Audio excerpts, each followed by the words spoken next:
जय उत्तराखंड। आप देख रही हैं यूके न्यूज लाइव और मैं हूं आपके साथ रिया कुमारी। पेश है उत्तराखंड की आज की खास खबरें।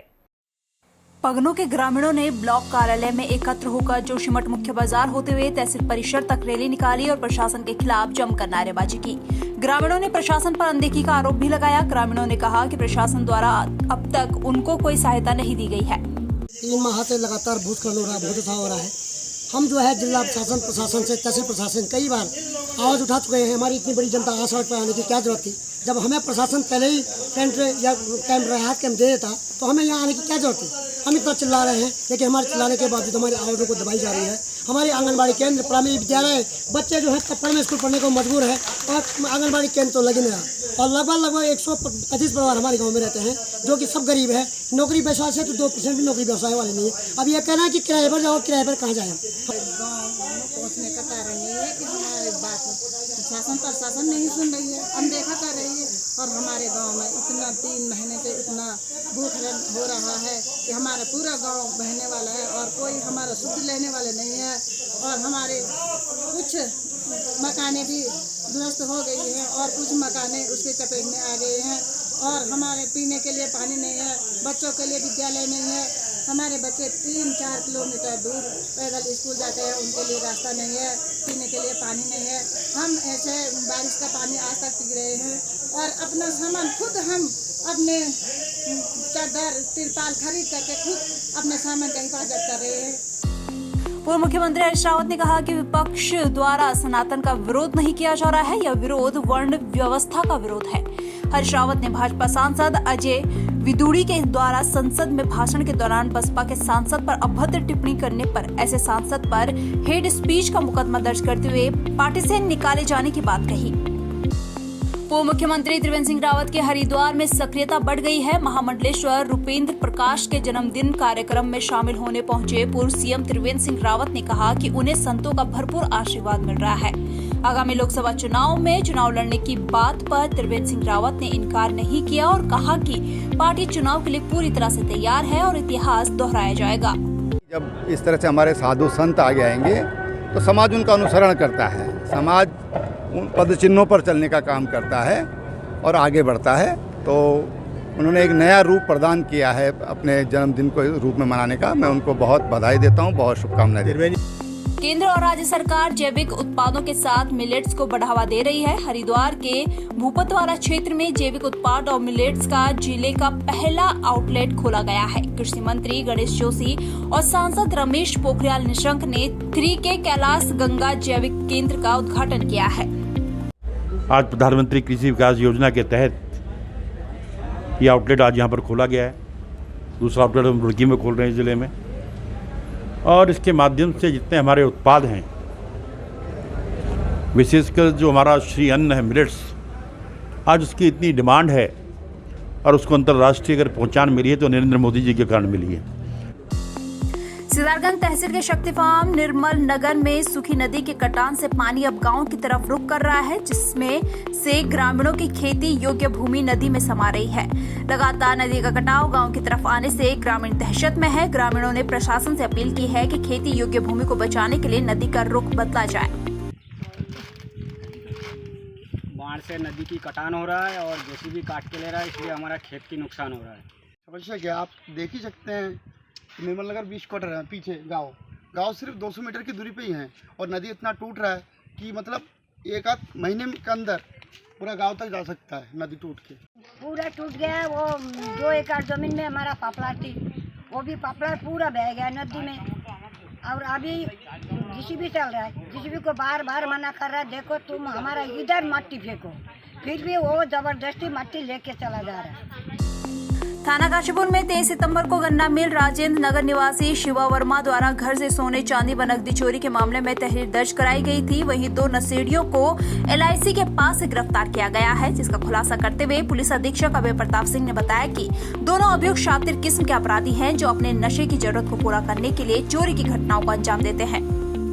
23 सितंबर को एक सूचना मिली थी शिवा वर्मा, जो कि गन्ना मिल कॉलोनी जो राजेंद्र नगर की है, कि उनके परिवार में जब वो कहीं बाहर गए थे तो सेकंड मंजिल पे इनके घर की अलमारी और अन्य चीज़ों को तोड़ करके चोरी कर ली गई है। सूचना पर तत्काल चौकी प्रभारी द्वारा कार्रवाई करते हुए जब सीसीटीवी और अन्य चीज़ों को लिया गया तो उसमें एक लड़के का हुलिया आया। बाद में उसके आइडेंटिफिकेशन में अमन वर्मा उसका नाम आया, जो कि वादी जो मुकदमा है जिनके घर में चोरी हुई थी शिवा वर्मा, उन्हीं का भतीजा है।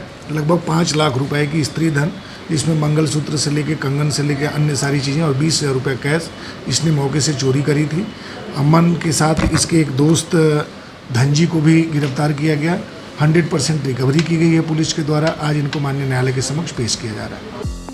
शक्ति फार्म में पशुओं से आए दिन होने वाली घटनाओं को लेकर रात 8 बजे करीब हिंदू रक्षा वाहिनी के अध्यक्ष रवि सरकार की अध्यक्षता में चौकी प्रभारी को एक ज्ञापन दिया गया, जिसमें सड़कों पर घूम रहे आवारा पशुओं के द्वारा जान माल के नुकसान को रोकने के लिए हिंदू रक्षा वाहिनी द्वारा एक मिशन के दौरान आवारा पशुओं के लिए रिफ्लेक्टिव बेल्ट के रूप में पहचान को लेकर अभियान छेड़ा गया है। ये अभियान हम लोग इसलिए चला रहे हैं कि आए दिन हो रहे एक्सीडेंट, क्योंकि आप देख पा रहे हैं शक्ति फार्म मार्केट में बहुत ज़्यादा गाय की संख्या और बैलों की संख्या बढ़ गई है और रात के अंधेरे में जो है गाड़ी आती है तो दिखती नहीं है कि रोड में कौन बैठा हुआ है या रोड साइड में कौन बैठा हुआ है। तो उसी अभियान को ध्यान में रखते हुए कि उससे एक्सीडेंट ना हो, इस मुद्दे को ध्यान में रखते हुए हमारी टीम जो है वो काम कर रही है कि उनके गले में रिफ्लेक्टेड बेल्ट, यानी कि जैसे ही उस कोई भी कार या बाइक की रोशनी पड़ेगी उस पर तो वो रिफ्लेक्ट करेगा कलर, तो जिससे कि जो कार चालक है या बाइक चालक है उसको पता चलेगा कि सामने कोई चीज़ है,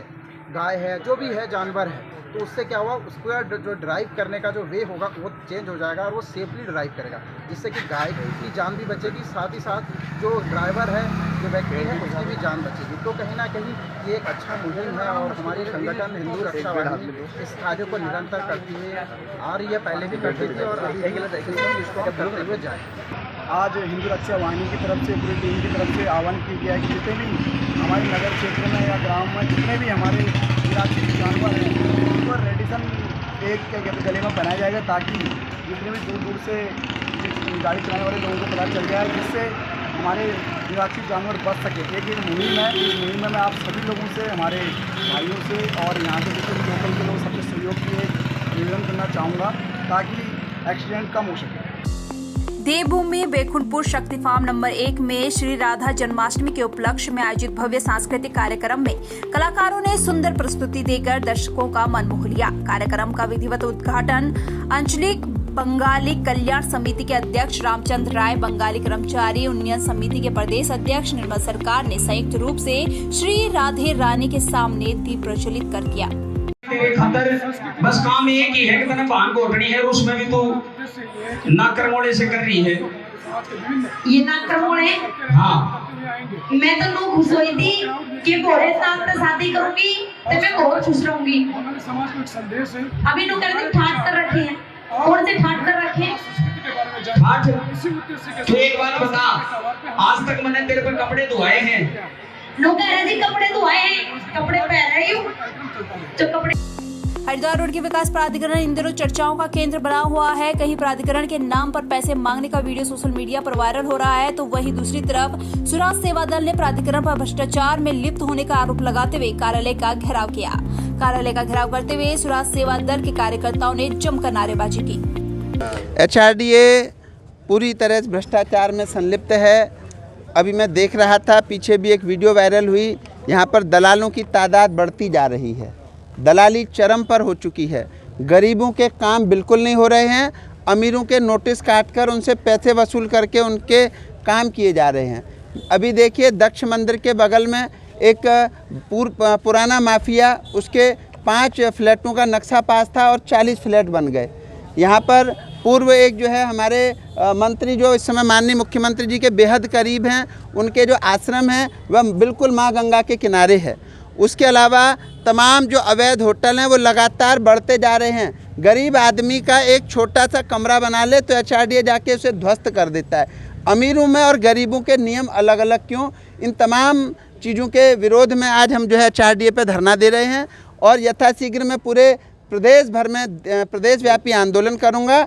उत्तराखंड जो मूल के लोग हैं, दिल्ली वाले ने एक चिट्ठी भेजी माननीय मुख्यमंत्री जी को, उसकी एक चिट्ठी ने उत्तराखंड मूल के लोगों के होटल, भवन, उनके मकान, उनकी दुकान ध्वस्त कर दी, उनको लगातार नोटिस थमा दिए और यहाँ शिकायतकर्ताओं ने हजारों एप्लीकेशनें दे दी होंगी। उनके खिलाफ झूठे मुकदमे ये लोग लिखवा देते हैं। दोगला व्यवहार, सौतेला व्यवहार इस प्रदेश में कतई बर्दाश्त नहीं किया जाएगा। पौड़ी जिले के पावा क्षेत्र में हुए सड़क दुर्घटना में लापता चल रहे एक और युवक का शव एसडीआरएफ और पुलिस टीम ने घटनास्थल से 200 मीटर की दूरी से बरामद किया है। बीते 5 दिन से एसडीआरएफ पुलिस टीम और तैराक टीम सर्च अभियान ऑपरेशन कर रही है। वहीं पुलिस और एसडीआरएफ टीम अब भी सर्च ऑपरेशन में जुटी हुई है। सर्च अभियान लगातार हमारा जारी था। मतलब आज 5 दिन हो गए थे। आज हमको एक बॉडी मिली है, अमनदीप नाम से उसकी पहचान हुई। चिपल घाट का वो रहने वाला है। तो उसकी बॉडी को अभी रिकवर किया है और उसको मतलब आज से पोस्टमार्टम के लिए भिजवाया गया सिटी हॉस्पिटल में। और जो उसके फैमिली वाले थे उनको मौके बुलाया था, तो उन्होंने उसकी पहचान कर दी कि हमारा बेटा है। मेडिकल कॉलेज के बेस चिकित्सालय के ब्लड बैंक सेंटर में पहुंचकर डीएम पौड़ी डॉक्टर आशीष चौहान ने आज रक्तदान किया। डीएम गढ़वाल डॉक्टर आशीष चौहान ने कहा कि ब्लड डोनेशन के लिए आयुष्मान भव कार्यक्रम के तहत आम नागरिकों के साथ ही अधिकारी कर्मचारियों को आगे आना चाहिए। जैसा कि आप सभी को मालूम है, 17 सितंबर से 2 अक्टूबर तक और हमारे स्टेट के केस में 9 नवंबर तक हमारा आयुष्मान भव का पूरा प्रोग्राम चल रहा है। उसमें ब्लड डोनेशन एक इम्पॉर्टेंट कार्य जो किया जाना है और ऑर्गन डोनेशन की भी प्लेज ली जानी है। तो इन दोनों ही चीज़ों के क्रम में मैंने आज मेरी तरफ से ब्लड डोनेशन भी किया और ऑर्गन डोनेशन का काम भी जो प्लेज होनी है वो मैं कर रहा हूँ। और दूसरे अधिकारियों से और नागरिकों से भी ये अपील है कि इसमें ज़्यादा से ज़्यादा प्रतिभाग करें और स्वास्थ्य विभाग और सरकार का सहयोग करें। जनसंघ के संस्थापक सदस्य पंडित दीनदयाल उपाध्याय की जयंती पर खटीमा के पंडित दीनदयाल उपाध्याय पार्क में भारतीय जनता पार्टी नगर कार्यकारिणी के कार्यकर्ताओं ने उपाध्याय जी की प्रतिमा पर माल्यार्पण कर श्रद्धांजलि अर्पित की। जो हमारे पार्टी के संस्थापक सदस्यों में से एक हैं, आज पूरी देश भर में भारतीय जनता पार्टी उनके जन्मदिन को मना रही है और ये एक स्वच्छता पखवाड़े के रूप में हम इसको मनाते आए हैं। पहले पिछले वर्ष भी हमने मनाया था, अब भी मना रहे हैं और विगत वर्षों से मनाते आ रही है पार्टी। और इसके माध्यम से हम पूरे देश में, प्रदेश में एक संदेश देना चाहते हैं कि भारतीय जनता पार्टी जो है इस देश में तरक्की और अमन के लिए कार्य कर रही है। और आज उनकी पुण्यतिथि पे हम सब लोगों ने उनको माल्यार्पण करके उनको सच्ची श्रद्धांजलि अर्पित की। आज दीनदयाल उपाध्याय जी की जयंती के अवसर पर खटीमा दीनदयाल पार्क में सभी भारतीय जनता पार्टी कार्यकर्ताओं ने इकट्ठा होकर माननीय दीनदयाल जी को याद किया गया। दीनदयाल जी पार्टी के प्रत्येक कार्यकर्ता के लिए एक प्रेरणा स्रोत है। अंत्योदय का एक ऐसा नारा माननीय दीनदयाल उपाध्याय जी ने भारतीय जनता पार्टी को दिया, इस देश को दिया और उनके प्रेरणा से आज भारतीय जनता पार्टी इस शिखर तक पहुंची है। और निश्चित तौर पर उनके सिखाए हुए रास्तों में चलकर भारतीय जनता पार्टी अपने अंतिम लक्ष्य तक प्राप्त करेगी। मसूर में पंडित दीनदयाल उपाध्याय की जयंती पर भाजपा कार्यकर्ताओं ने लंढोर स्थित पंडित दीनदयाल पार्क में उनकी प्रतिमा पर पुष्पांजलि अर्पित कर श्रद्धांजलि दी। वहीं उनके विचारों को जीवन में उतारने का संकल्प लिया। इस मौके पर भाजपा कार्यकर्ताओं ने पंडित दीनदयाल अमर रहे के नारे भी लगाए। भारतीय जनता पार्टी पंडित जी की 107वीं जयंती मना रही है, जिसे पूरे प्रदेश में हर बूथ पे भारतीय जनता पार्टी से महापर्व के रूप में मना रही है। भारतीय जनता पार्टी सरकार उनके सपना को पूरा करते हुए राष्ट्रवाद की बात करती है, एकवाद मानववाद की बात करती है। उन्हीं के जो अंतिम छोर पे खड़े व्यक्ति तक जो भी सरकारी योजनाएं पहुंचाने का काम है वो भारतीय जनता पार्टी सरकार कर रही है, उनके सपनों को पूरा करने का काम कर रही है। आज पंडित दीनदयाल जी की 107वीं जयंती के शुभ अवसर पर मसूरी भाजपा मंडल द्वारा यहाँ पर उनकी जो मूर्ति है उस पर यहाँ पे माल्यार्पण किया गया, मिष्ठान वितरण किए गए। और निश्चित ही जो एक स्वयं रूप से और जनसंघ के सह संस्थापक पंडित दीनदयाल जी के जो मार्गदर्शन था और जो विचार था एक मानववाद का और आखिरी पंक्ति में खड़े आखिरी व्यक्ति तक उसकी जो है विकास की लहर जानी चाहिए, उसी अनुरूप चाहे केंद्र की सरकार हो चाहे राज्य सरकार हो निरंतर उस पर काम कर रही है। और आज जो पार्टी जो 2 सांसद से लेकर आज 303 सांसद हैं, निश्चित ही उनके विचारों पर चलकर भारतीय जनता पार्टी के कार्यकर्ता निरंतर काम कर रहे हैं। और आपने देखा होगा जहां केंद्र सरकार लगातार पंडित दीनदयाल जी के जब से मोदी जी जो है प्रधानमंत्री बने हैं तब से निरंतर जो है पंडित दीनदयाल जी के जो विचारों पे उनके द्वारा किए गए कामों को और उनके विचारों को आगे बढ़ाने का काम करिए। वहीं राज्य सरकार भी आपने देखा होगा चाहे किसी भी वर्ग के लोग हों चाहे किसी भी धर्म के लोग हैं, सभी का जो है विकास कार्य किए जा रहे हैं। वर्ष 25 सितंबर को हम दीनदयाल जी की जयंती मनाते हैं। एकात्मवाद के जो प्रेरणा स्रोत थे, जिन्होंने एक दर्शन दिया था, एक आत्मवाद कि आखिरी पंक्ति के आखिरी कोने में खड़े हुए व्यक्ति तक विकास की किरण पहुंचनी चाहिए। आज नरेंद्र मोदी सरकार उन सपनों को साकार कर रही है और प्रत्येक जगह आज भाजपा का कार्यकर्ता दीनदयाल जी को श्रद्धांजलि अर्पित कर रहे हैं। महापुरुष किसी एक दल के नहीं होते, सभी लोग उनको श्रद्धांजलि दे रहे हैं। वो एक महान दार्शनिक थे, चिंतक थे, राष्ट्र नेता थे, राजनेता थे और बहुत ही मतलब आम व्यक्ति तक उनकी सोच थी कि गरीब का उत्थान कैसे हुआ, जिससे उन्होंने एक आत्मवाद का नारा दिया। क्योकुशिन कराटे बेल्ट पुरस्कार समारोह मुख्यालय होनबू डोजो में सफलतापूर्वक संपन्न हुआ, जिसमें विभिन्न आयु वर्ग के 115 छात्रों ने अलग अलग रंग बेल्ट के लिए अर्हता प्राप्त की। सेंसेई देवनाथ ने छात्रों को बेल्ट और प्रमाण पत्र प्रदान किए। इस दौरान सेंसेई देवनाथ ने कहा कि प्रमोशन मिलने का मतलब नई चुनौतियों की शुरुआत है। फिलहाल आज के इस खास बुलेटिन में इतना ही। बने रहिए यूके न्यूज लाइव के साथ। नमस्कार।